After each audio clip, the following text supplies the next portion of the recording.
கோச்சுக்கணும். இந்த ஆட்சியில் ஒரு கட்சியில் வெற்றி பெறாங்க, வெற்றி பெற்ற பிறகு உடனே ராஜினாமா பண்ணுறாங்க, உடனே வேற கட்சியில் சேர்க்குறாங்க.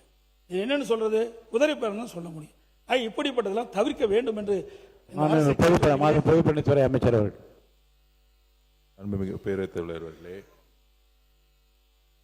குதிரை பேரம் அப்படிங்கிற வார்த்தையை அவையிலிருந்து நீக்கணுங்கிறத கேட்டுக்கிறோம்.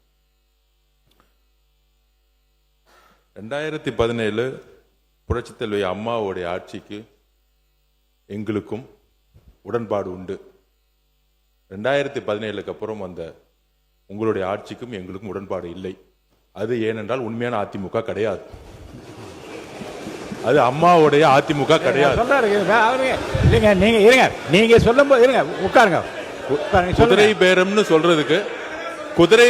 சொல்றதுக்கு நான் விளக்கம் கொடுக்கணும். அம்மாவோட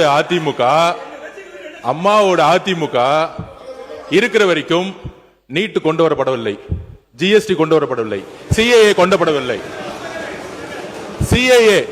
சிஏஏ கொண்டு வரப்படவில்லை. உங்களுடைய ஆட்சியில் தமிழகத்தினுடைய நலனுக்கு எதிராக டெல்லியுடன் சரண்டர் ஆனீங்க நீங்க. அதனால்தான் எங்களோட முதலமைச்சர் நீத்து போன அதிமுக சொன்னார். அதனால உங்கள் மீது நம்பிக்கை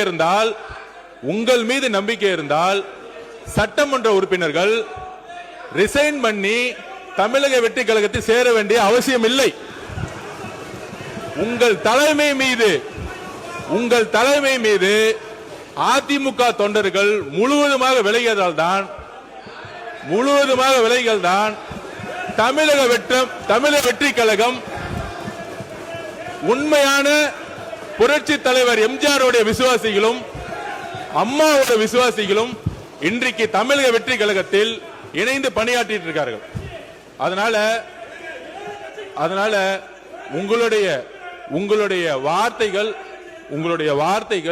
குதிரை பேரம் சொல்வது என்பது தவறு.